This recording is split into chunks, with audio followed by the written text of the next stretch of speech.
નમસ્કાર મિત્રો, હું છું મીતા. આજે આપણે અડધું અનાજ અને અડધા લીલા શાકભાજી મિક્સ કરીને એક હેલ્ધી રેસીપી બનાવીશું. અત્યારે લીલા વટાણાની સિઝન ચાલી રહી છે, તો આજે આપણે તેમાંથી ઇન્સ્ટન્ટ ગ્રીન ઢોકળા બનાવીશું. તો એના માટે અહીં મેં 1 કપ જેટલા લીલા તાજા વટાણા લીધા છે. તમારી પાસે જો ફ્રોઝન વટાણા હોય તો તમે એનો પણ ઉપયોગ કરી શકો છો. હવે ઢોકળા જેટલા તીખા બનાવવા હોય એ પ્રમાણે આપણે લીલું મરચું એડ કરીશું. અહીં મેં 2 લીલા મરચાં લીધા છે અને એની સાથે 1 ઇંચ જેટલું આદું લીધું છે. અને સાથે આમાં તમારે જો લીલું લસણ કે સૂકું લસણ મિક્સ કરવું હોય તે પણ કરી શકો છો. એની સાથે આપણે થોડી કોથમીર અને થોડો ફ્રેશ ફુદીનો એ બંને પણ મિક્સ કરી દઈશું. હવે આની આપણે ફાઇન પેસ્ટ બનાવી લેવાની છે. સારી રીતે ક્રશ થાય એટલા માટે એમાં આપણે અડધો કપ જેટલું પાણી મિક્સ કરી દઈશું. તો લીલા વટાણાને અહીં આપણે કાચા જ લેવાના છે, બોઇલ નથી કરવાના. એમાં આદું, મરચાં, કોથમીર અને ફુદીનો મિક્સ કરીને આ રીતે એની ચટણી જેવી પેસ્ટ બનાવી લઈશું. હવે આ પેસ્ટને આપણે એક મોટા વાસણમાં લઈ લઈએ.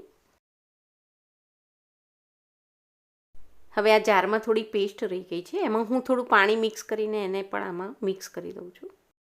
હવે આમાં આપણે 1 કપ જેટલું દહીં મિક્સ કરીશું. અહીં મેં એકદમ મોળું અને ફ્રેશ દહીં લીધું છે.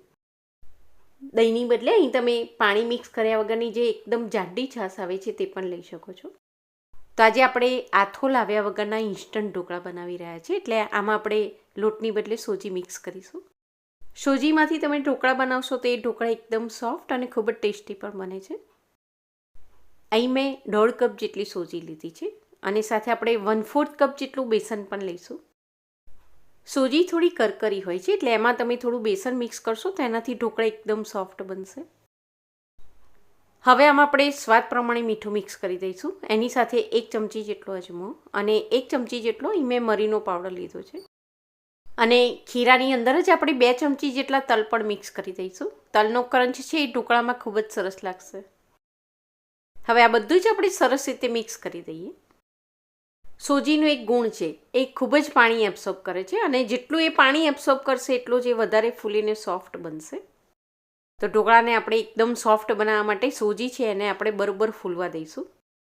તો આમાં આપણે જે સોજી મિક્સ કર્યું છે એ હજી પાણી એબ્સોર્બ કરશે અને વધારે ફૂલશે, એટલે ખીરું થોડું વધારે કઠણ બની જશે. એટલે બીજું અડધો કપ જેટલું પાણી મિક્સ કરીને ખીરાને આપણે થોડું પાતળું બનાવી લઈશું. સોજી જો બરોબર પલળે નહીં અને એનો દાણો કાચો રહી જાય તો એમાંથી તમે ઢોકળા બનાવશો તો ઢોકળા થોડા કઠણ બનશે, સોફ્ટ નહીં બને.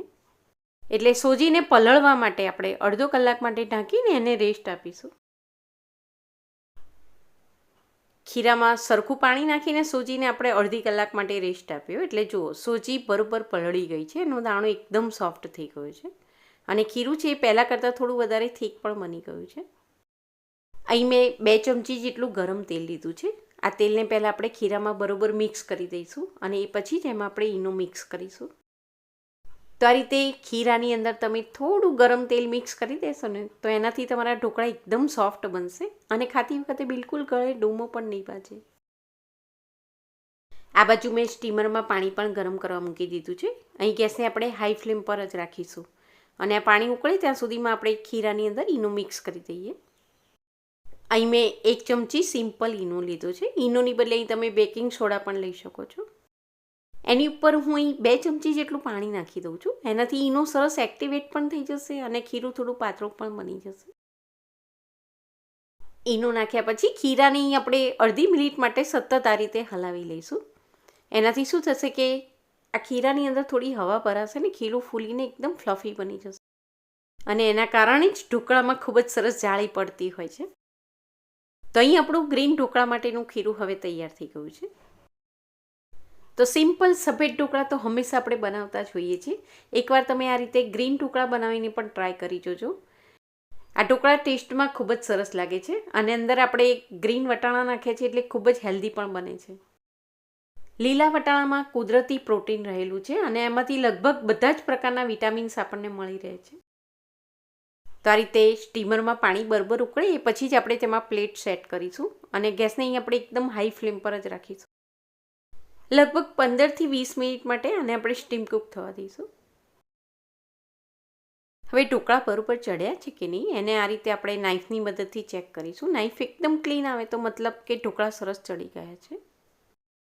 સ્ટીમરમાં તમે 2 પ્લેટ એક સાથે મૂકો એની બદલે આ રીતે સિંગલ પ્લેટ મૂકીને સ્ટીમ કુક થવા દેશો તો ઢોકળા ખૂબ જ સરસ ફૂલે છે. સ્ટીમરમાં થોડું બીજું પાણી એડ કરીને બીજી પ્લેટ પણ હું સ્ટીમ કુક કરવા મૂકી દઉં છું.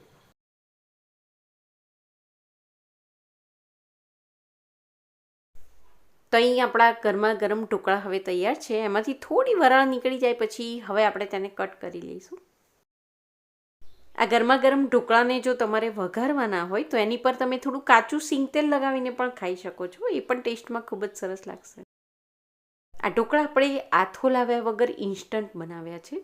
જો હું તમને એક બતાવી દઉં, ખૂબ જ સોફ્ટ બન્યા છે એકદમ, અને એમાં ખૂબ જ સરસ જાળી પણ પડી છે. વટાણાની સાથે તમે થોડી કોથમીર અને ફુદીનો એ બંને મિક્સ કરશો એટલે એનો કલર પણ ખૂબ જ સરસ બનશે અને ટેસ્ટમાં પણ ખૂબ જ સરસ લાગે છે. તો અહીં આપણી બીજી પ્લેટ પણ તૈયાર થઈ ગઈ છે. જો બીજી પ્લેટના ઢોકળા પણ ખૂબ જ સરસ ફૂલ્યા છે અને આ રીતે ફૂલશે એટલે ઢોકળા એકદમ સોફ્ટ અને જાળીદાર જ બનશે. સૂજીના ઢોકળા બનાવીએ ત્યારે ખાસ એક વસ્તુનું ધ્યાન રાખવાનું કે સૂજી જેટલી વધારે પલળશે અને જેટલી વધારે ફૂલશે એટલા જ ઢોકળા એકદમ વધારે સોફ્ટ અને ફૂલેલા બનશે. અહીં આપણે જોઈ રહ્યા છીએ કે બીજી પ્લેટના ઢોકળા આપણે બનાવ્યા એને પલળવા માટે 20 મિનિટ જેટલો સમય વધારે મળ્યો. અહીં બધો જ ઈનો આપણે ખીરાની અંદર એક સાથે જ મિક્સ કરી દીધો હતો, છતાં પણ આપણે જોઈ રહ્યા છીએ કે બીજી પ્લેટના ઢોકળા છે એ પહેલી પ્લેટ જેટલા જ એકદમ સોફ્ટ અને ફૂલેલા જ બન્યા છે. તો ચાલો આ ઢોકળાને હવે આપણે વઘારી લઈએ. તો એના માટે એક ફ્રાય પેનમાં મેં 3 ટેબલસ્પૂન જેટલું તેલ લીધું છે. તેલ બરાબર ગરમ થાય એટલે એમાં આપણે અડધી ચમચી જેટલી રાઈ, એની સાથે 1 ચમચી જેટલા તલ મિક્સ કરીશું. રાઈ અને તલને અહીં આપણે બરાબર ફૂટવા દઈશું. 2 પિંચ જેટલી હિંગ અને થોડો મીઠો લીમડો નાખી દઈએ. હવે ગેસને બંધ કરી દઈએ અને ઊભું કાપેલું એક લીલું મરચું નાખી દઈશું. તો ઢોકળા પર આ રીતે વઘાર પાથરવાથી ઢોકળા ટેસ્ટમાં તો ખૂબ જ સરસ લાગે છે, પણ એ પચવામાં પણ ખૂબ જ સરળ બની જતા હોય છે. તો આજની આ રેસીપી એકદમ યુનિક છે અને ખૂબ જ હેલ્ધી પણ બને છે. તમે જરૂરથી ટ્રાય કરજો. એને તમે મોર્નિંગ બ્રેકફાસ્ટ કે ડિનરમાં તો ચોક્કસ ટ્રાય કરી જ શકો છો, પણ ઇવન તમે ગુજરાતી ડીશ બનાવો તો એઝ એ ફરસાણ તરીકે પણ સર્વ કરી શકો છો. એ પણ ખૂબ જ સરસ લાગશે. આશા રાખું છું કે આજની આ રેસીપી તમને ચોક્કસ પસંદ આવી હશે. રેસીપીને લગતા કોઈ પણ ક્વેશ્ચન કે પછી સજેશન હોય તો એ પણ નીચે આપેલા કમેન્ટ સેક્શનમાં મારી સાથે ચોક્કસ શેર કરી શકો છો. ફરી મળીશું બીજી એક નવી જ રેસીપી સાથે. Thank you.